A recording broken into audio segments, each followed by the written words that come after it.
Hello नमस्कार दोस्तों। कैसे हो आप सब। उम्मीद करता हूँ आप सब अच्छे होंगे। और आज अपन बात करने वाले हैं भारत की जितनी भी पंचवर्षीय योजनाएं हैं 1951 से लेकर 2017 तक, उनके बारे में आज अपन एक ही वीडियो में पूरी जानकारी लेंगे कौन कौन सी है और उन पंचवर्षीय योजनाओं में क्या क्या स्पेशल हुआ और कौन कौन सी पंचवर्षीय योजना से बार बार क्वेश्चन आ रहा है। मैंने बहुत बहुत सी एग्ज़ाम दिए हैं, आरपीएससी की एग्ज़ाम दी है, एसएससी की एग्ज़ाम दी है, उन सब में पंचवर्षीय योजनाओं से बार बार क्वेश्चन पूछा जा रहा है। तो आइए करते हैं शुरुआत। तो भारत में जो पंचवर्षीय योजना है, भारत में कुल पंचवर्षीय योजना 12 पंचवर्षीय योजनाएं हैं। और ये जो पंचवर्षीय योजना है सर्वप्रथम रूस में 1928 में शुरू हुई थी और जोसेफ स्टालिन ने शुरू की थी रूस में। और भारत में जो पंचवर्षीय योजनाएं हो लाने वाले पंडित जवाहरलाल नेहरू थे, उन्होंने ही भारत में ये पंचवर्षीय योजनाएं लेकर आए। उसके बाद में जो अपनी प्रथम पंचवर्षीय योजना है, प्रथम पंचवर्षीय योजना है वो 1951 से लेकर 1956 तक, और इसकी जो एग्जिट तारीख देखें अपन तो 1 अप्रैल 1951 से शुरू होती है और 31 मार्च 1956 तक चलती है। और इस जो पंचवर्षीय योजना है इसका जो प्रारूप है वो तैयार करने वाले हैं के एन राज के द्वारा इनका प्रारूप तैयार किया जाता है। तो जो प्रथम पंचवर्षीय योजना है उसका जो मुख्य उद्देश्य है वो है कृषि का विकास करना और सिंचाई करना, यानी कृषि का विकास और सिंचाई करना। बहुत बार क्वेश्चन पूछा जाता है कि जो प्रथम पंचवर्षीय योजना है उसका मुख्य उद्देश्य क्या है, तो ये बार बार पूछा जाता है कि कृषि का विकास करना और सिंचाई, ये प्रथम पंचवर्षीय योजना का उद्देश्य है। और प्रथम जो ये पंचवर्षीय योजना थी उस समय जो भारत का जो प्रधानमंत्री था वो कौन था, तो पंडित जवाहरलाल नेहरू जी प्रधानमंत्री थे। और जो ये मॉडल है हेराल्ड डोमल मॉडल पर आधारित ये पंचवर्षीय योजना है। प्रथम पंचवर्षीय योजना हेराल्ड डोमर मॉडल पर आधारित है। इसका जो मुख्य कार्य है, प्रथम पंचवर्षीय योजना का जो मुख्य कार्य होता है वो बहुउद्देशीय नदी घाटी परियोजना से संबंधित है, जिसमें 3 बांध बनाए गए। भाखड़ा नांगल बांध सतलज नदी पर है और हीराकुंड बांध महानदी पर है। और इसके बाद में जो दामोदर घाटी ये 3 बांध बनाए गए थे। इसके बाद में इसका जो लक्ष्य है, प्रथम जो परियोजना है, प्रथम जो पंचवर्षीय योजना है उसका जो लक्ष्य है उसकी जो ग्रोथ रेट देखी जाए तो 2.1% इसकी ग्रोथ रेट थी, और लेकिन 3.6 की प्राप्ति हुई, यानी इसमें बढ़ोतरी ही हुई है। इसके बाद में उद्देश्य में देखें तो आर्थिक समृद्धि को बढ़ावा देना इसका मुख्य उद्देश्य था। प्रथम पंचवर्षीय योजना का जो मुख्य उद्देश्य है आर्थिक समृद्धि को बढ़ावा देना और देश का विकास करना। इसके बाद में रोजगार को बढ़ावा देना और बेरोजगारी तथा गरीबी को कम करना इसका मुख्य उद्देश्य है। और इसकी जो प्रथम पंचवर्षीय योजना है इसका प्राथमिकता कृषि उत्पादन को बढ़ावा देना, ज़्यादा इसको कृषि पर जोर देना इसका उद्देश्य था। इसके बाद में सामुदायिक विकास कार्यक्रम सीडीपी की स्थापना हुई 2 अक्टूबर 1952 में, ये जो प्रथम पंचवर्षीय योजना के तहत ही हुई थी। और इसमें 5 आईआईटी की स्थापना भी की गई थी। इसमें कुछ बांध बनाए गए थे जिनको पंडित जवाहरलाल नेहरू ने आधुनिक भारत का मंदिर भी कहा था। तो क्वेश्चन पूछा जाता है कि आधुनिक भारत का जो मंदिर है कौन सी जो पंचवर्षीय योजना है उसमें कहा गया था, तो जो प्रथम पंचवर्षीय योजना है उसमें जो बांध बनाए गए थे उनको भारत का जो आधुनिक भारत का मंदिर कहा था पंडित जवाहरलाल नेहरू ने। तो उसमें 4 थे, एक तो महानदी थी जिसे हीराकुंड बांध बनाया गया, एक सतलज नदी पर भाखड़ा नांगल बांध था, व्यास नदी पर व्यास प्रोजेक्ट था और दामोदर नदी पर दामोदर प्रोजेक्ट था। इसके बाद में आती है अपनी दूसरी पंचवर्षीय योजना। तो दूसरी पंचवर्षीय योजना का जो काल था वो 1956 से लेकर 1961 तक था, 5 साल का था। और इन 5 सालों में इन्होंने तय किया कि 5 साल में भारत का कितना विकास हो सके। तो भारत का विकास करने के लिए, गरीबी को दूर करने के लिए, भूखमरी हटाने के लिए, शिक्षा को बढ़ावा देने के लिए और कृषि पर विकास देने के लिए ये पंचवर्षीय योजना इसी प्रकार चलाई गई थी। तो ये जो दूसरी पंचवर्षीय योजना है, ये प्रशांत चंद्र महालनोबिस मॉडल के आधार पर तैयार की गई थी। और भारत की योजना के जो वास्तुकार है, भारतीय योजना के जो वास्तुकार है वो है प्रशांत चंद्र महालनोबिस। और भारतीय सांख्यिकी के जनक भी इन्हें ही कहा जाता है। भारतीय सांख्यिकी के जनक प्रशांत चंद्र महालनोबिस को कहा जाता है। और 29 जून को भारतीय सांख्यिकी दिवस भी मनाया जाता है। और भारतीय सांख्यिकी की स्थापना कलकत्ता में इन्होंने ही की थी। इसके बाद में अपन बात करें प्रायोरिटीज की, तो प्राथमिकता की बात करें तो दूसरी पंचवर्षीय योजना में जो प्राथमिकता की बात करें तो भारी और आधारभूत उद्योग को बढ़ावा देना ही इसकी प्रायोरिटीज है। इसके बाद में इसका जो उद्देश्य है वो है समाज की स्थापना करना, यानी समाजवादी समाज की स्थापना करना इसका मुख्य उद्देश्य है। इसके बाद में अपन इसका लक्ष्य देखें तो दूसरी जो पंचवर्षीय योजना है उसका लक्ष्य है 4.5 की ग्रोथ रेट लानी थी। और इसकी जो प्राप्ति है वो 4.3 ही रह गई, इसमें क्या हुआ, घाटा हुआ है। इसके बाद में औद्योगिक नीति 1956 में अपनाई गई थी, यानी जो औद्योगिक नीति है वो 1956 में दूसरी पंचवर्षीय योजना के तहत ही अपनाई थी। इसके बाद में लौह इस्पात उद्योग संयंत्र स्थापित किए गए थे दूसरी पंचवर्षीय योजना में। तो ये क्वेश्चन बार बार एग्जाम में पूछा जाता है। जो भिलाई लौह इस्पात उद्योग है, भिलाई लौह इस्पात उद्योग है वो छत्तीसगढ़ में है और रूस यूएसएसआर के सहयोग से स्थापित की गई थी, जो दूसरी पंचवर्षीय योजना में स्थापित की गई थी। उसके बाद में है दुर्गापुरा इस्पात है, वो पश्चिमी बंगाल में है, दुर्गापुरा पश्चिमी बंगाल में है और ब्रिटेन के सहयोग से ये स्थापित किया गया था। उसके बाद में है राउरकेला है, उड़ीसा में है और जर्मनी के सहयोग से स्थापित किया गया था। और एक है जो है बोकारो लौह इस्पात संयंत्र, जो अपन आगे तीसरी पंचवर्षीय योजना में देखेंगे। इस पंचवर्षीय योजना में ये 3 लौह इस्पात उद्योग संयंत्र स्थापित किए गए थे। इसके बाद में आती है तीसरी पंचवर्षीय योजना। तो तीसरी पंचवर्षीय योजना का जो काल है वो 1961 से लेकर 1966 तक है। ये जो मॉडल है, तीसरी पंचवर्षीय योजना का जो मॉडल है वो गॉडगिल मॉडल के नाम से भी जाना जाता है, यानी गॉडगिल मॉडल के आधार पर तीसरी पंचवर्षीय योजना का ढांचा तैयार हुआ। और सुखमय चक्रवर्ती और जॉन सैंडी मॉडल भी कहते हैं, क्योंकि सुखमय चक्रवर्ती ने ये मॉडल तैयार किया था तो इसे सुखमय चक्रवर्ती मॉडल और जॉन सैंडी मॉडल के नाम से भी जाना जाता है। इसके बाद में जो इसका लक्ष्य है, यानी तीसरी पंचवर्षीय योजना का जो लक्ष्य है वो 5.6% का ग्रोथ रेट थी, और लेकिन प्राप्ति 2.8% ही रही थी। इसके बाद में अपन इसकी असफलता के कारण की बात करें तो 1962 में चीन के साथ युद्ध हुआ था, भारत का चीन के साथ युद्ध हुआ था।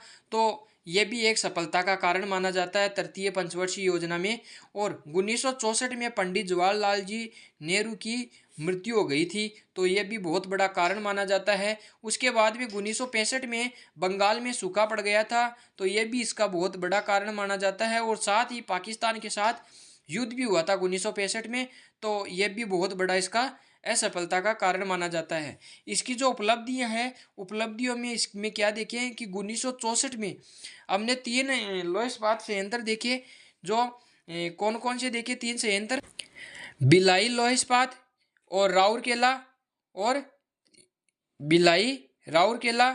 और दुर्गापुरा, और जो चौथा है वो बोकारो लोह इस्पात उद्योग है, 1964 में स्थापित किया गया था, जो झारखंड में है और ये रूस के सहयोग से स्थापित किया गया था। ये जो लोह इस्पात संयंत्र है ये बार बार क्वेश्चन पूछा जाता है, और ये तीसरी पंचवर्षीय योजना में स्थापित किए थे।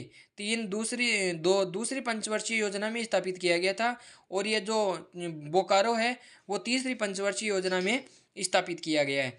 इसके बाद में 1964 में UTI unit trust of India की स्थापना हुई। तीसरी पंचवर्षीय योजना में UTI unit trust of India की स्थापना की। इसके बाद 1964 में ही आईडीबीआई बैंक की स्थापना की गई थी। 1964 में ही आईडीबीआई बैंक की स्थापना की गई थी। और 1965 में एपीसी यानी agriculture price committee, APC agriculture price committee यानी कृषि कीमत उद्योग की स्थापना की गई थी। फिर 1965 में एफसीआई यानी भारतीय खाद्य निगम यानी food corporation of India, food corporation of India की स्थापना भी 1965 में तृतीय पंचवर्षीय योजना के तहत ही की गई थी। 1966 में मुद्रा का अवमूल्यन भी इसी पंचवर्षीय योजना के तहत किया गया था। इसके बाद में तृतीय पंचवर्षीय योजना का अपन उद्देश्य देखें तो स्वतः अर्थव्यवस्था को स्फूर्त में लाना तथा भारत को आत्मनिर्भरता बनाना ही इसका मुख्य उद्देश्य है। और कृषि की उत्पादकता को बढ़ाना इसका मुख्य उद्देश्य है। और औद्योगिक विकास, स्टील, बिजली, ईंधन का विस्तार करना इसका उद्देश्य है। अब इसकी प्रायोरिटीज की बात करें तो कृषि और उद्योग को बढ़ावा देना ही इसकी प्राथमिकता है। 3 पंचवर्षीय योजना चलने के बाद में एक योजना अवकाश आता है 1966। इसमें कुछ भी कार्य नहीं हुआ, यानी पंचवर्षीय योजना में इस समय 1966 से लेकर 1969 तक कोई कार्य नहीं हुआ, तो इसको वार्षिक योजना और शून्य योजना के नाम से भी जाना जाता है, जिसको अपन योजना अवकाश के नाम से जाना जाता है। और एक एक वर्ष की योजना बनाकर देश का विकास करने की ठानी इसमें। इस योजना अवकाश में क्या हुआ कि एक एक वर्ष की योजना बनाकर इसमें देश का विकास करने का लक्ष्य रखा गया। 1966-67 में हरित क्रांति की शुरुआत हुई थी। हरित क्रांति की शुरुआत हुई थी 1967-68 और 1968-69। तो 1969 में नरीमन समिति थी, एक नरीमन समिति थी जिसमें लीड बैंक स्कीम स्थापित करने की शुरुआत की। इसके बाद में आती है चतुर्थ पंचवर्षीय योजना, यानी इसके बाद में अपन बात करेंगे चतुर्थ पंचवर्षीय योजना की। तो चतुर्थ जो पंचवर्षीय योजना है उसका काल है 1969 से लेकर 1974 तक, यानी 1969 से लेकर 1974 तक इसका कार्यकाल है। और चतुर्थ पंचवर्षीय योजना अशोक रुद्र एलन मात्रे मॉडल के आधार पर इसे बनाया गया था। इसका जो मुख्य उद्देश्य है वो है आत्मनिर्भरता की प्राप्ति करना और स्थिरता के साथ आर्थिक विकास करना इसका मुख्य उद्देश्य है। चतुर्थ पंचवर्षीय योजना में जो लक्ष्य ग्रोथ रेट है वो है 5.7% की, और इसमें प्राप्ति हुई है 3.3% की। इसमें सूखा प्रवण क्षेत्र कार्यक्रम चलाया गया था। इसी जो चतुर्थ पंचवर्षीय योजना है इसी के तहत सूखा प्रवण क्षेत्र कार्यक्रम चलाया गया था 1973-74 में। इसके बाद में जो इसकी उपलब्धियां हैं, उपलब्धियों में इसमें 14 बैंकों का राष्ट्रीयकरण किया गया। चतुर्थ पंचवर्षीय योजना के तहत 14 बैंकों का राष्ट्रीयकरण किया गया 1969 में। इसमें स्माइलिंग बुद्धा परमाणु परीक्षण किया था 1976 में। और 1976 में परमाणु परीक्षण के समय इंदिरा गांधी भारत की प्रधानमंत्री थी। इसके बाद में है भारत और पाकिस्तान के बीच में युद्ध हुआ था 1971 में। और ऑपरेशन फ्लड यानी दुग्ध क्रांति 1970 को बढ़ावा देने का इसका मुख्य उद्देश्य था। और परिवार नियोजन कार्यक्रम भी चलाया गया था। इसके बाद में अपन बात करें पांचवी पंचवर्षीय योजना की, तो 1976 से 1978 तक ये पंचवर्षीय योजना है, ये 4 साल की योजना है। ये जो पांचवी पंचवर्षीय योजना है ये 4 साल तक चलती है, 1976 से लेकर 1978 तक चलती है। और इसका जो मुख्य उद्देश्य है इसका, पहले तो अपन इसके मॉडल की बात करें तो मॉडल डीपी धर मॉडल के द्वारा ये तैयार की गई थी। और इसका जो लक्ष्य है वो 4.4% का था। ग्रोथ रेट इसकी 4% थी। और इसकी जो प्राप्ति है वो 4.8% यानी 0.4 की इसमें वृद्धि हुई है। और यह केवल 4 वर्षीय योजना थी। ये जो पांचवी पंचवर्षीय योजना है ये 4 वर्ष की योजना है। और जनता सरकार ने इसे 1 वर्ष पूर्व ही समाप्त कर दिया था। जनता सरकार ने इसे 1 वर्ष पूर्व ही समाप्त कर दिया था। और इसका जो मुख्य उद्देश्य है वो गरीबी को कम करना और रोजगार को बढ़ावा देना। इसका जो मुख्य उद्देश्य है गरीबी को कम करना तथा रोजगार को बढ़ावा देना, ये पांचवी पंचवर्षीय योजना का मुख्य उद्देश्य है। इसमें क्या है कि गरीबी हटाओ का नारा भी इंदिरा गांधी ने दिया था। इसी पंचवर्षीय योजना में गरीबी हटाओ का नारा दिया था इंदिरा गांधी ने। और न्यूनतम आवश्यकता कार्यक्रम MNP 1974-75 में चलाया गया था और 1975 में 20 सूत्रीय कार्यक्रम भी चलाया गया था। 1977-78 में काम के बदले अनाज योजना भी 5वीं पंचवर्षीय योजना के तहत शुरू की गई थी। इसके बाद में अपन बात करें तो 5वीं पंचवर्षीय योजना का जो कालक्रम मैंने बताया 1976 से 78 तक था। अब 1978 से लेकर 1980 तक कोई काम नहीं हुआ, पंचवर्षीय योजना में कोई कार्य नहीं हुआ, तो एक अनवरत योजना चलाई। इस समय एक अनवरत योजना चलाई जिसको रोलिंग प्लान भी कहते हैं। 1978 से 1980 तक 2 साल की एक योजना चलाई जिसकी अवधारणा गुन्नार मिड्डल के द्वारा चलाई गई। इनकी एक पुस्तक है एशियन ड्रामा, इसमें इसका वर्णन मिलता है। भारत में इसके लागू जो अनवरत योजना है, इसे भारत में लागू करने का जो श्रेय है वो प्रोफेसर लकड़वाला को दिया गया है, इसको जाता है। इसका जो मुख्य उद्देश्य है, यानी अनवरत योजना का जो मुख्य उद्देश्य है वो है रोजगार को बढ़ावा देना तथा गरीबी व बेरोजगारी को कम करना, इसका मुख्य उद्देश्य था। इसके बाद में अपन बात करें 6वीं पंचवर्षीय योजना की, तो 6वीं पंचवर्षीय योजना 1980 से 1985 तक चलती है, यानी 1980 से लेकर 1985 तक चलती है। और इसकी जो प्राथमिकता है, इसकी जो प्रायोरिटीज है वो गरीबी को कम करना तथा रोजगार को बढ़ावा देना था। और 6वीं पंचवर्षीय योजना का जो लक्ष्य है वो 5.2% रखा गया था, लेकिन इसकी जो प्राप्ति है वो 5.7% हुई है, इसमें बढ़ोतरी हुई है। उस समय यानी 6वीं पंचवर्षीय योजना थी, उस समय जो भारत के जो प्रधानमंत्री है वो इंदिरा गांधी और राजीव गांधी थे। और इस समय एग्जिम बैंक की स्थापना 1 जनवरी 1982 को की गई थी, 6वीं पंचवर्षीय योजना में की गई थी। 15 अप्रैल 1980 को 6 बैंकों का राष्ट्रीयकरण भी 6वीं पंचवर्षीय योजना के तहत किया गया था।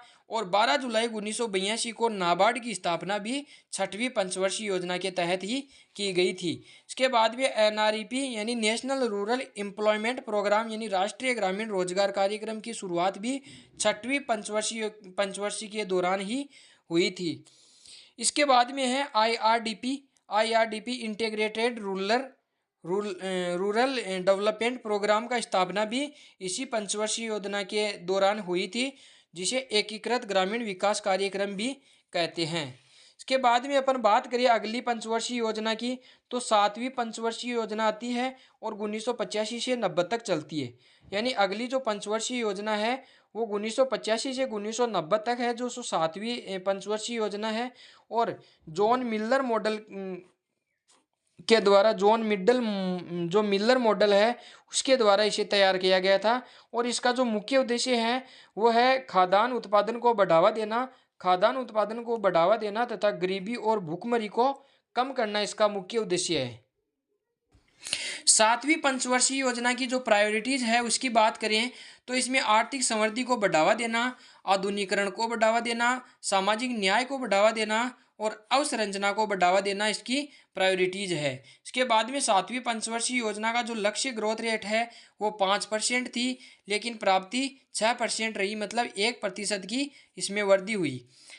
इस समय प्रधानमंत्री राजीव गांधी थे और इसी समय यानी 7वीं जो पंचवर्षीय योजना है इसी के दौरान सेबी की स्थापना हुई थी। यानी SEBI security exchange board of India, यानी 12 अप्रैल 1988 को सेबी की स्थापना होती है। 1985 में इंदिरा आवास योजना की स्थापना होती है। 7वीं पंचवर्षीय योजना के दौरान ही इंदिरा आवास योजना की शुरुआत होती है।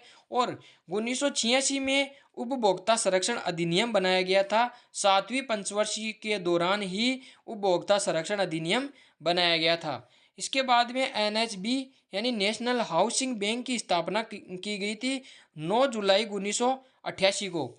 फिर 1989 में जवाहर रोजगार योजना बनाई गई थी, उसकी शुरुआत भी 7वीं पंचवर्षीय के दौरान भी की गई थी। इसके बाद में आती है एक वार्षिक योजना। 7वीं पंचवर्षीय योजना के बाद में 2 साल कोई कार्य नहीं हुआ, तो 1990 से 92 तक वार्षिक योजना आती है, जिसमें एक साल की योजना बनाई गई थी, जिसका जो कारण था वो है भुगतान संतुलन की समस्या, यानी BOP संकट था और विदेशी विनिमय भंडार कम हो गया था, ये इसका मुख्य उद्देश्य था। इसमें नई आर्थिक नीति यानी एनईपी नई आर्थिक नीति न्यू इकोनॉमिक्स पॉलिसी की जो स्थापना है वो 24 जुलाई 1991 को इसी वार्षिक योजना के तहत की गई थी, जो एलपीजी मॉडल को अपनाया था। इसके बाद में अपन बात करें 8वीं पंचवर्षीय योजना की, तो अपनी अगली जो पंचवर्षीय योजना है वो है 8वीं पंचवर्षीय योजना, और इसका जो काल है वो 1992 से लेकर 1997 तक था। इस समय जो भारत के प्रधानमंत्री है वो पीवी नरसिम्हा राव थे, और वित्त मंत्री मनमोहन सिंह को बनाया गया था। 8वीं पंचवर्षीय योजना का जो लक्ष्य था वो 5.6% ग्रोथ रेट थी, और प्राप्ति थी 6%। 8वीं पंचवर्षीय योजना का जो उद्देश्य था वो है अवसंरचना को बढ़ावा देना, जिसमें अस्पताल है, बिजली, भवन, पानी, सड़क, इन सब का निर्माण करना। इसके तहत ही मिड डे मील योजना की शुरुआत होती है, और 15 अगस्त 1995 को इसकी मिड डे मील की शुरुआत होती है। पीएम रोजगार कार्यक्रम भी इसी के तहत चलाया गया था 1993 में। इसके बाद में नई आर्थिक नीति भी लागू की गई थी 8वीं पंचवर्षीय योजना के तहत। इसके बाद में आती है 9वीं पंचवर्षीय योजना। इसके बाद में आती है 9वीं पंचवर्षीय योजना 1997 से लेकर 2002 तक चलती है 9वीं पंचवर्षीय योजना।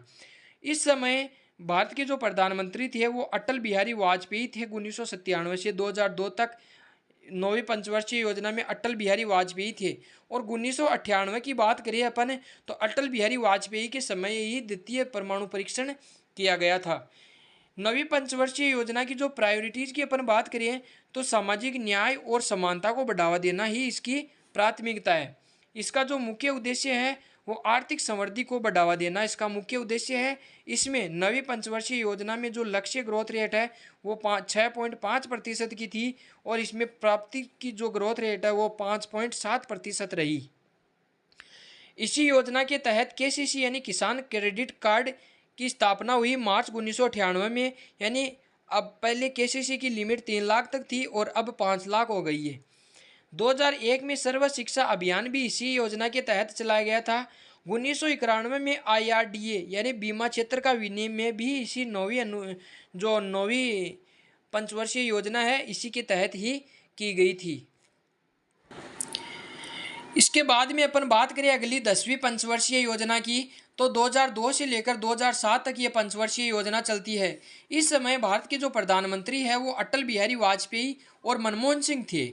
इसमें प्रायोरिटीज़ की बात करें, 10वीं पंचवर्षीय योजना की जो प्रायोरिटीज़ है, प्राथमिकता है, इसकी बात करें तो आर्थिक समृद्धि को बढ़ावा देना, रोजगार को बढ़ावा देना, समानता को बढ़ावा देना और सामाजिक न्याय को बढ़ावा देना, ये इसकी प्राथमिकता है।